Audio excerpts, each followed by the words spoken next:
really excited to be sharing this content with you. So I'm joined by Elijah here. Elijah, how long ago was it when we started talking? I want to say it's definitely been more than a year. I know that. Yeah, it's a Uh, long time, right? I think around like last September. Oh yeah, pretty much almost a year. I remember around like Yeah, September, October, 2023. I yeah. reached out to you, Well, and now here we are. yeah, absolutely. And you've been on a great journey, and I'm looking forward to you sharing that journey with the listeners today. So just before we kind of jump in, this kind of a new series I'm doing. I want to interview high performing salespeople so they can share their story, but modern day plays as well. So for anyone that's listening to this that doesn't have a really good manager that coaches and trains them and enables them and helps them overcome some of the big challenges, it's tough out there. It's only getting harder.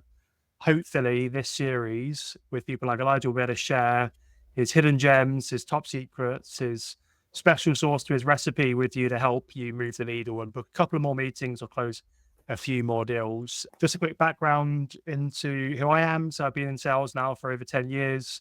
I spent most of my time in startups where you have to figure a lot of stuff out on the job, which is good fun.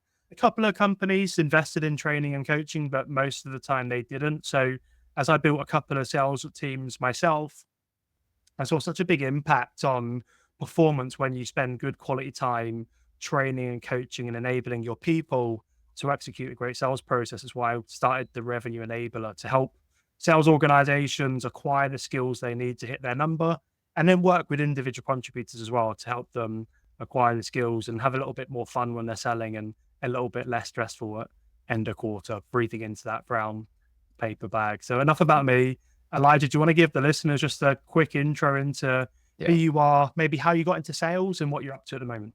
yeah, for sure. So in my case, it hasn't been 10 years yet, but I've been in sales now. I want to say about 3.5, going on 4 years.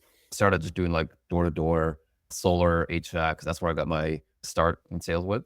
Then after that, ended up pivoting to doing more like recruiting and a bit of like working for a business consultant. I was just selling for him in like a small company in the US. Did that for probably, I want to say a year. I wanted to start working for a more like bigger corporate company. So around that time, it was actually May of 2023. By this point, there was bloodshed all over tech, but I still wanted to get into tech because obviously it was huge. So I started as a BDR, enterprise BDR at a company called Brex. Was there for a year. That's obviously where you and I connected. Plus, I met like a whole ton of people. And just through my working experience there, I ended up landing a BDR manager role at the now company I'm at, which is still JMO. So that's just a bit about me managing a team of soon to be 10 reps. I have 9 right now. So it's fun work. It's fun work. Yeah, totally. And I just want to go back to something you said a minute ago. I've got a couple of questions that are prepared that will hopefully help the listeners. But you mentioned that you started out in door to door. Correct. That's where I got started, and that seems like a popular option for a lot of people I know. They get started door to door recruiting. I know a lot of bartenders, people who just work in those kinds of industries. So yeah, that's where I got my started.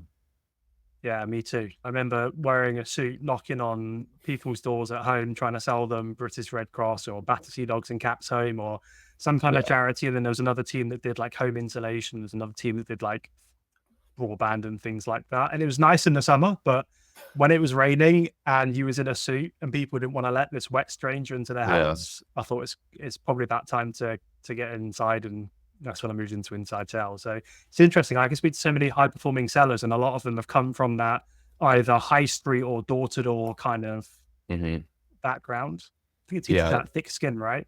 big time. I mean, it's different when you're getting rejected on the phone versus in person, right? So, and especially because I'm in Canada, so you can imagine like the winters, it's no joke, and they still made us work. I mean, we wanted to work still because it was good money. Yeah. Uh, There's me complaining about the rain, right? But I wasn't actually, gonna say, yeah, you've got the snow and things like that to worry about. yeah. Yeah, yeah, So it was different, but yeah, yeah, it was a great experience. I know tons of people who also got started with door to door. Yeah, so it's a great experience. yeah. All right. Well, I've got one of my questions for you. So we kind of know that the market's got super competitive, especially with like AI. Loads and loads of companies are hitting it. If we think about like the marketing tech space alone, there's over 10,000 vendors Yeah. and they're all fighting for the same budget, right? So like the market's got harder now. One of the things that I think you'll agree with, like having a really quality list is important. But talk to me about like list building and like how important is it for you when you're working with your 9, soon to be 10 reps? And do you have any tips that you can share with the hmm listeners about like maintaining a really quality list? Yeah.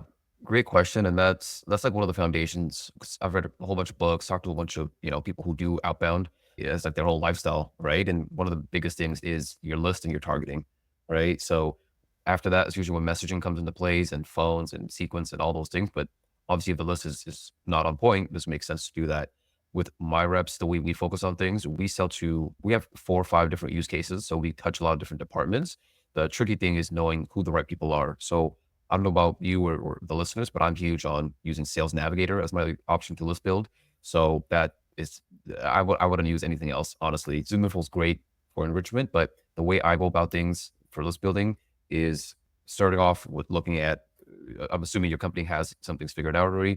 If you put your list from Salesforce or whatever CRM into Sales Navigator, upload that into your list or your filters, punch in for like location filter, seniority, right? So I know some companies pay you only on booking directors and up, others are managers, so you want to filter for those things.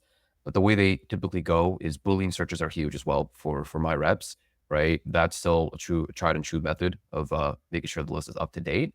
But also another thing that I did when I was just a rep and implementing now is every month or at least every quarter, depending on how big or small your book is, I would go back into my list and I would see if there's any new hires for like my specific criteria, right? I would always find at least like 1 or 2 gems in there, at least like once a month or twice a month.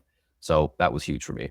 So I kind of pause there. I'm going on a bit of a rant, but that's like where I would, or how I would go about doing things when it comes to using Sales Navigator. I also know the reps I was working with and managing at my last place, basically they would target anyone who had a generic finance or accounting title. But, and this is just a little nuanced thing, but in finance and accounting, there's a difference between FP&A and a revenue accountant versus a VP of finance, right? They're very broad titles.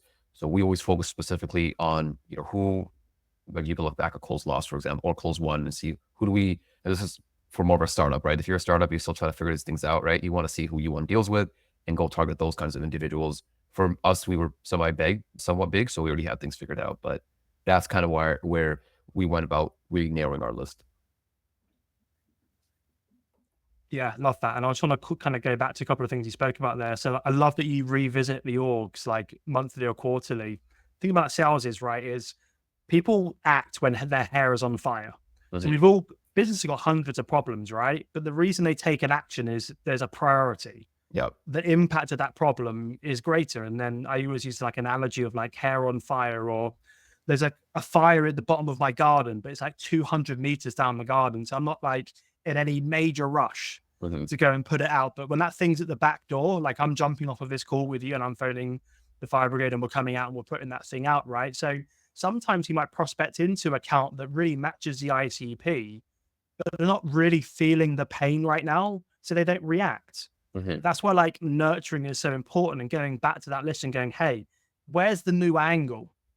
Right. What's the new way in, right? And you might identify originally it was they're hiring a CRO, but next you might find 2 months later they've just gone through like M&A and they just acquired a company and that company's got 2,000 customers and you're selling like customer success software. Mhm. That might be a really, big problem for them that you can come and help them out with, right? And there's your angle, and then boom, you get the booking. So like Yep.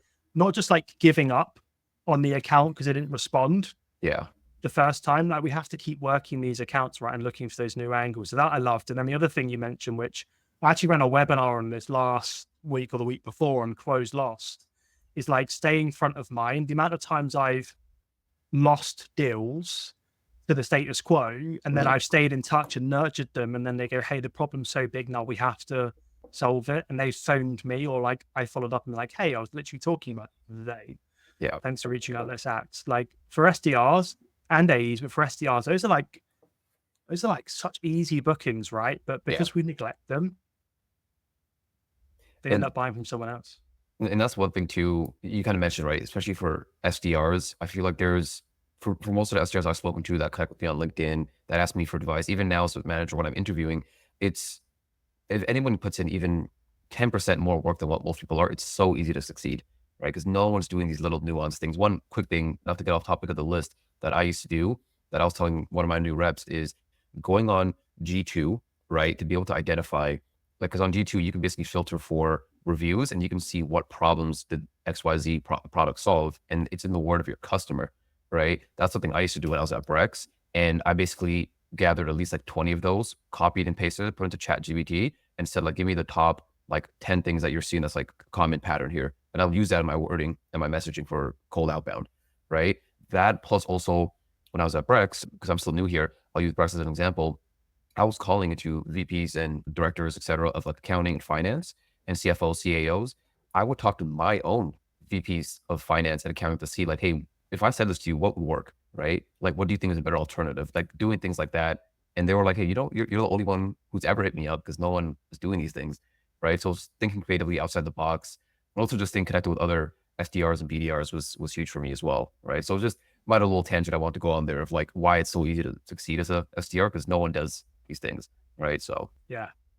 100%. It's almost like you've hacked into my LinkedIn account because on Monday I've got a post scheduled, which is that's crazy. this will cost you $0. Mm-hmm. But if you just walk down the corridor and go and speak to the person that you sell to in your organization Yeah. and just say, hey, would this email stand out to you? Or if I cold called you and said this, would it, fire you up, or would it, would you lean in or would you lean back? Like, Yeah. just go and have the conversation, right? So awesome. All right. And then let's kind of shift gears here. So let's talk about like, we've now built a list, we've got some messaging, we kind of know what we're going to say to these people. Now we need to actually go and do it. Like, any tips that you can give for Rex when it comes to building like high performing outbound sequences? And that might be the steps, it might be, Mhm.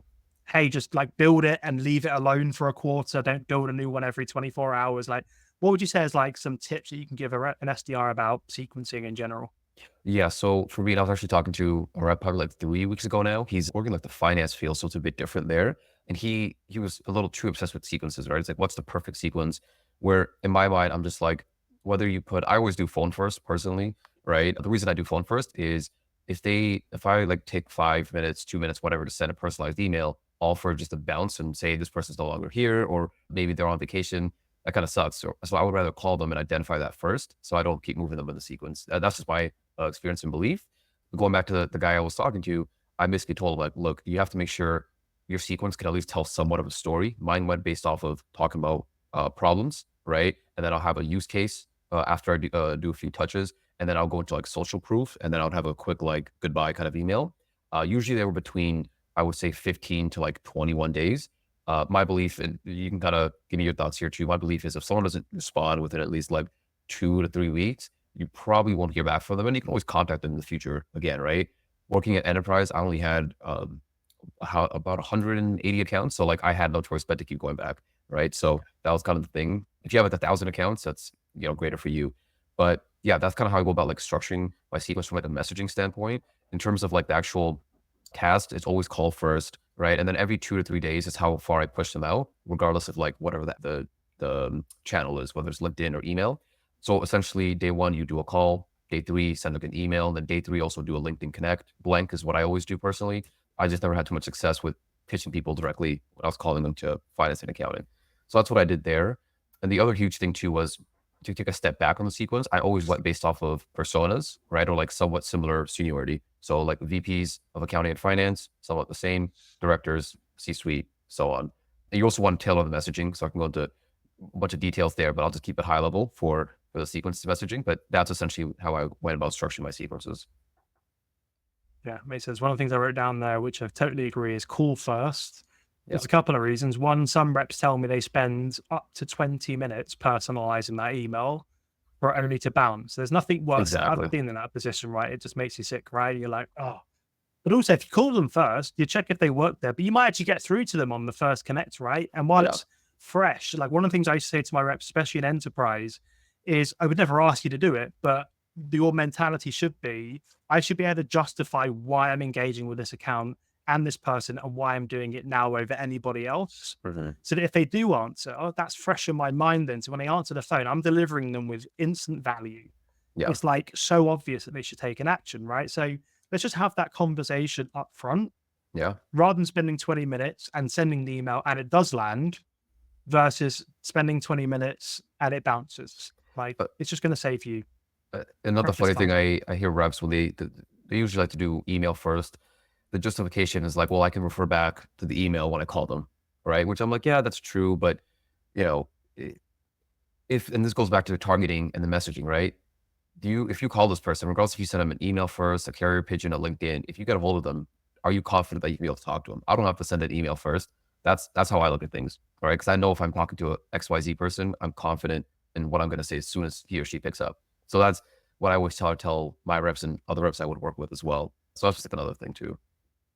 Yeah, I never got that why we need to reference back to an email. Surely we're salespeople. Our job is to communicate with our prospects, right? Yeah. If we're going to put something in email, surely we should be able to say that to them over the phone. But I know some people yeah, try to say, if you send an email to it makes it a warm call. So I don't know about that, but oh yeah, we it's we live nice in and the middle toasty. there. It's yeah, it's nice and warm. Absolutely, yeah. Yeah, exactly. The Yeah, exactly let's who not you get are. into that.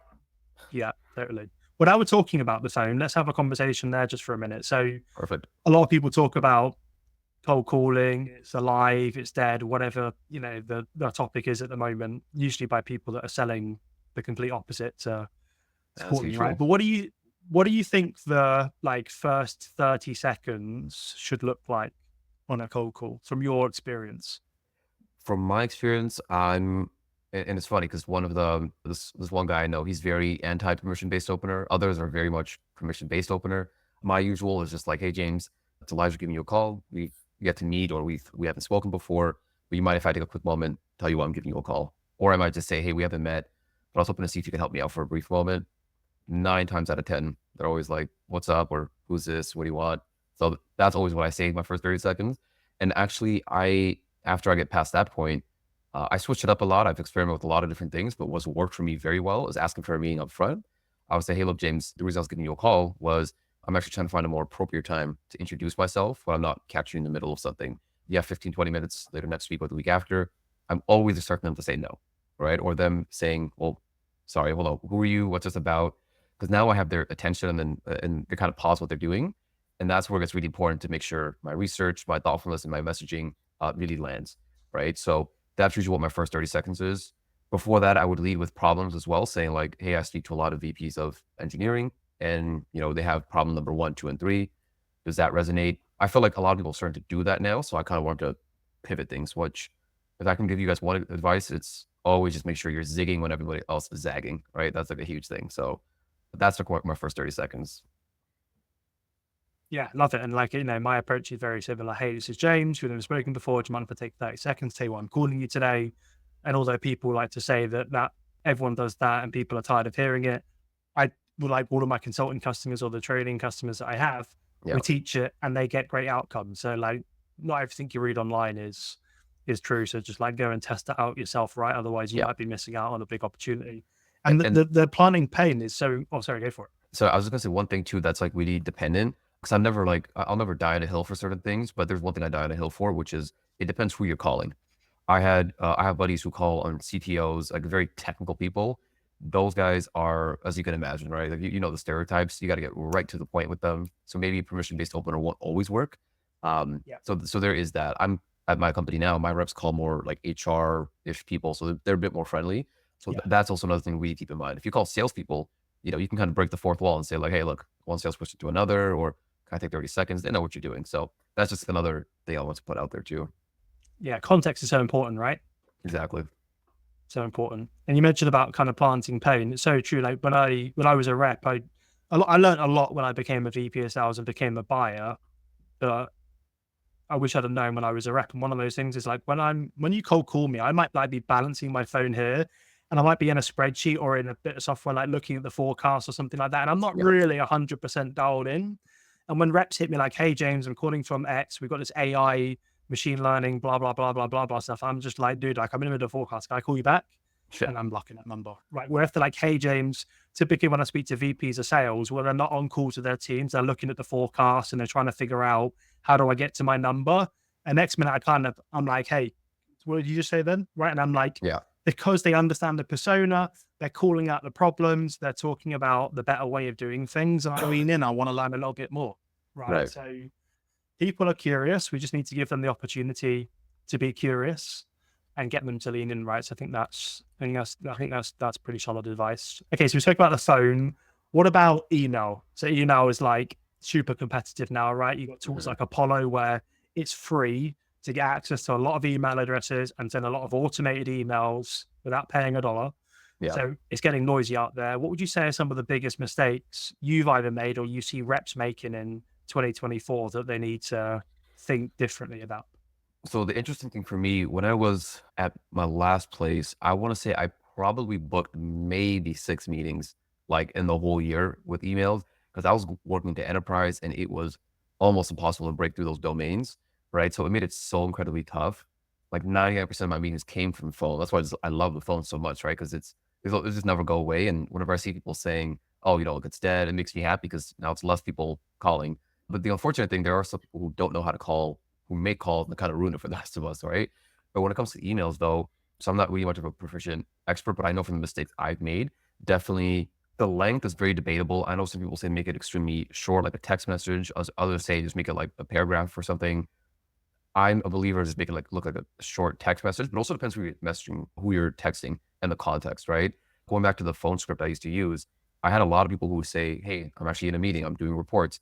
Let's put 15 minutes for next week." Right? The next day, I would email them, or right after, I would say, "Hey, I know you said you want to talk," and I'll send them a quick text. And when I do call them back, now it's actually a real warm call because I actually did speak to them, right? Yeah. So that was a huge thing for me. So I know that doesn't necessarily directly answer your question outside of just making it short, but like I'm just not an email guy at all, so I couldn't give advice in good conscience, honestly. But I know some people who are killers with emails. And I love that. Yeah, And that's good. Like, hey, let's just be honest, right? Like, yeah, if it's not a strength of ours, right?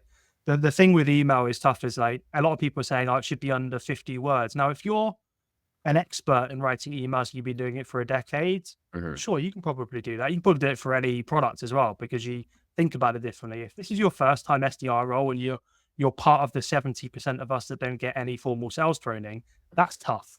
yeah, And you end up just putting 50 words all about you. yeah, Right. For me, it's actually like obviously they don't want to be too long, like 200 words, but let's just focus on these emails being valuable, yeah, right? It's like cold calling. Nobody came off of a really good cold call. Let's say you cold called me mhm, and it was really good, like world class. I'm not going to come off that and go to my colleague, Jesus, these cold callers. I'm going to feel inspired, right? And fired right, up. If it's a terrible one, then I complain. Same with email. I get a really good email. I'm not going to complain about it. I'm probably going to read it and say, hey, dude, like, appreciate the time, but it's not front of mind for me. Or, hey, that is a problem. Can we chat?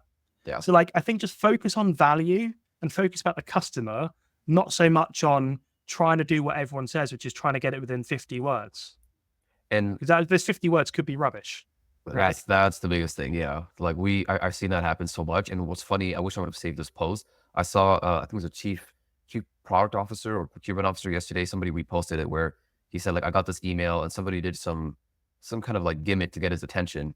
But this goes back to the messaging, right? When the person actually read the messaging, he's like, okay, you got my attention. It was just it was weak, frankly. Yeah. And he made a post saying like, please, for all you salespeople, like just touch on a few things for me. How is this gonna make me look good at my company? How's this gonna make me money? How's it gonna save me money? Right? Or how's it gonna keep me out of compliance issues? Right? And there's obviously more nuance to it, but if you can't talk on those things or touch on those things, doesn't matter what channel you use, if you get in front of the person or not, there's just nothing compelling enough. So that's I've seen that just so much time. It's insane. Yeah, totally. I think there's a big change that needs to come. I'm almost worried that it probably won't happen mass market, but like training and coaching has to be prioritized in every Yeah. organization. And, and the luxury that you're probably in the position now, maybe you'll tell us in a second, but because you've been a rep recently and now you've become a manager and you've got a big team, Mhm. like your job is to make them great. You Yeah. get paid when they deliver, right? So that is the priority. Unfortunately, a lot of people say, oh, I don't have time to train and coach my team. I'm busy. No, you do have the time. You just don't have the priorities right. Mhm. So I know we're kind of getting close on time. I've just got like a couple of the kind of questions. Now that you've got a team of 9 soon to be 10, Yeah. I want to chat mindset for just a second because as we know, like it's tough out there, right? And you will go days. I remember going a few days not booking a meeting when I was an SDR and going a good few weeks without closing a deal when I was an AE and thinking, this is really, really tough, right? Mhm. Like any bits of advice that you give your reps or you could give the listeners here around like mindset to help them kind of overcome Yeah. some of these challenges? Yeah, so for me, the biggest mindset advice I had from there was one of my old managers, also VPs at my last place. The best advice they ever gave me was it wasn't even read advice. They would ask me like, "Are you doing the correct activities? Do you have the right behavior in place? Are you doing the right things to make sure that you are hitting certain KPIs?" Right? They were generous enough to me where if I went more than let's say 5 days or something without booking a meeting, if they're looking at the things I'm doing, let's say time blocking, building the right list, right messaging, right activities. And we also had the liberty of having a really great tool that gave us great to connect. So for me, it wasn't a connect rate issue. It was more of just like, am I doing the right activities and behaviors that embody what a good rep would do? That's easier said than done. So obviously when it's actually 4 days, 5 days in a row, you haven't booked anything, you're seeing your colleague right next to you who just booked 10 meetings, right? That's going to be the toughest thing to absorb. But that's where having a positive team environment, which is something, I do, like I'm huge on that. If someone's not booking, they haven't, had any great results in a few days or weeks, we're always trying to encourage them, right? We're like, look, you're just one call away. I know you just got rejected. Just make that next call. What's funny, actually, I had two additional new hires that started about a month ago now. They only started prospecting a week ago. One got off to an incredible start, booked a whole bunch of meetings. And the other one he was doing the right activities. He had the right behavior. He was time blocking. I was working with him every day, helping him, and he just wasn't seeing anything. And then literally booked 3 meetings within like 2 days, right? Because he's doing it. I said, look, so that's just, so it's basically a combination of having a great manager, having a great team that supports you, but also you on yourself taking ownership of what do I have to do day in and day out, and being honest with yourself too. Like, are you really, hitting, let's say if your KPI is 75 dials, if you're doing 75 and you haven't booked anything, are you going and making an extra 10 or 20? Because you probably should.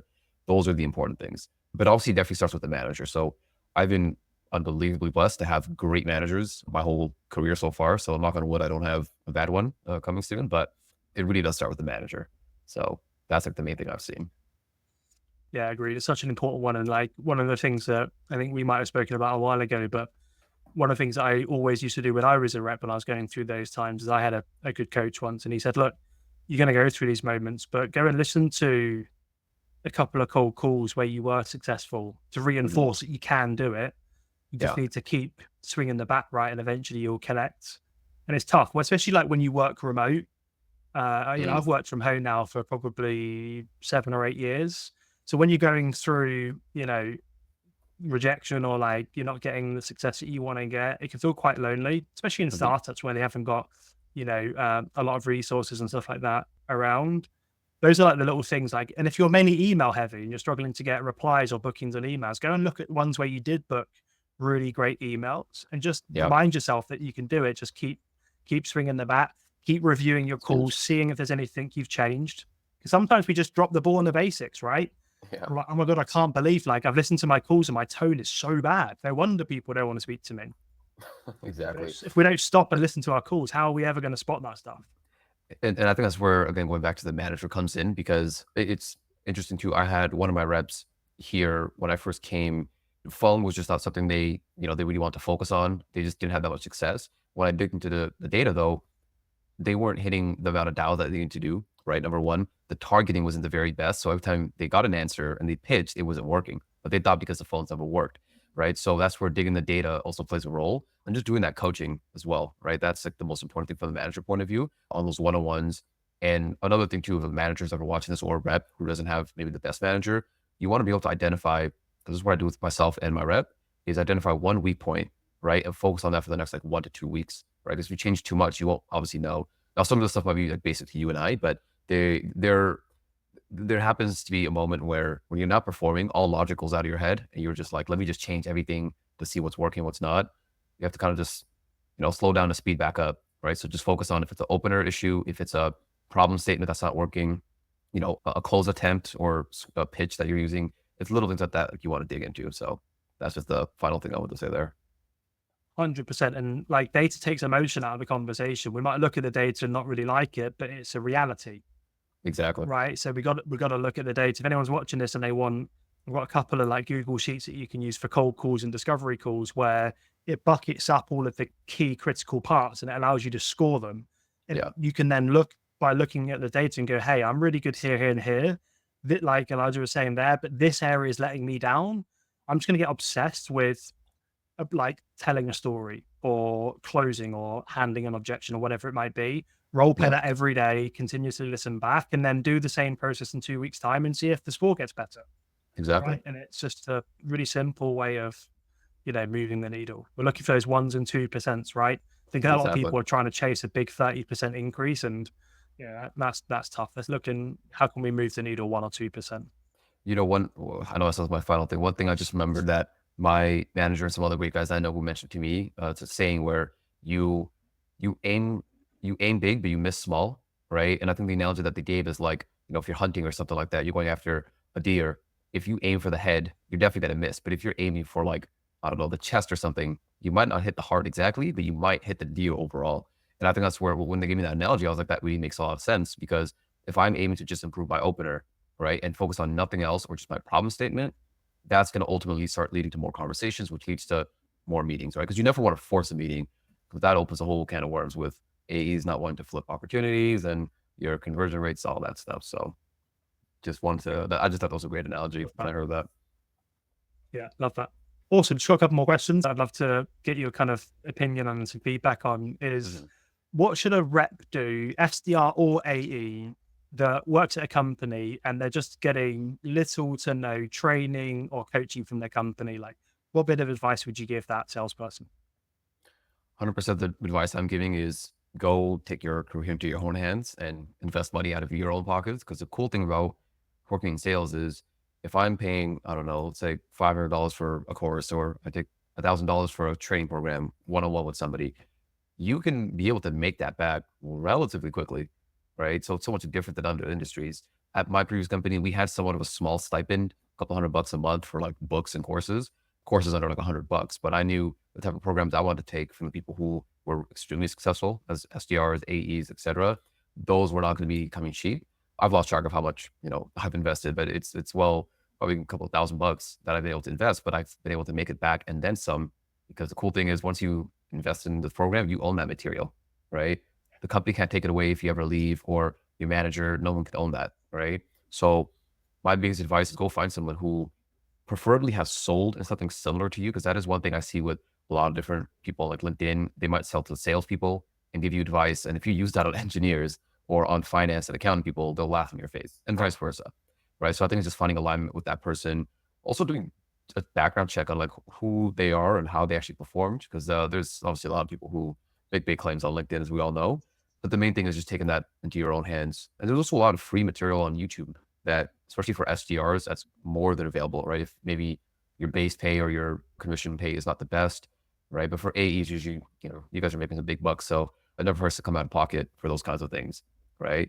So that's pretty much my biggest advice, because I know that's what helped me, move up from an SDR to a manager in like less than a year, right? Because usually those things take time, but I've just been consistently investing in myself. So that's what's always helped me.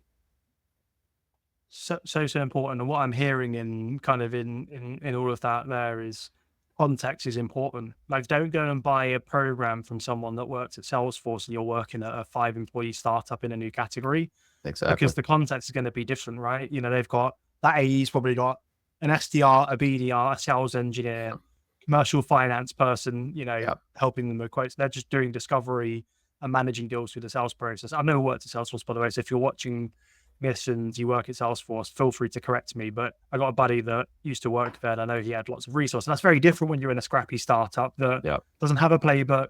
Maybe you don't have a sales manager, you're reporting into the CEO and you're SDR, it's like your second job. Like, context is so important. And yeah, like you're absolutely right. There's loads of content out there. When I got into sales, there was none of this like, courses or anything like that. Like, you can get online now. I've got a YouTube channel where I post stuff. There's LinkedIn, obviously. Context again, you got to be careful with. Yeah. But yeah, like invest. Like, I still invest to this day. Like, now I do like coaching and training. I'm always reinforcing. So I'm doing courses at the moment on going back over like refresher training Yeah. and like delivering training and understanding the different types of ways that people like to be like go through training. You got people that like to talk things through as they learn. You got some people like, hey, just give me 5 minutes, I'll work this out. I need to. So it's like I'm always looking to learn something or reinforce something that I already know, Mhm. because we always forget the basics and we have to reinforce it. Right. So I 100%. love that. Love that advice. Take action, take control of your career and your future. Otherwise, you'll be in the same role 10 years down the road. And as much as it's right, your company should do a better job investing in training and coaching. Mhm. If you're not going to take action and nor are they, Yeah. you know, you're going to be in the same seat, right? Exactly. Awesome. I've loved this conversation. I hope it's been super, super helpful for the listeners. Elijah, thanks for hanging out. I'll share a copy with this on LinkedIn very soon. And yeah, best of luck with the 10th rep, and maybe I'll get you back in a couple of years once you've got a couple of different layers of managers reporting into you and you're running a whole sales organization. But no doubt. Well, hopefully I'll be there for that. Thanks for the time, James. Awesome. Speak to you soon.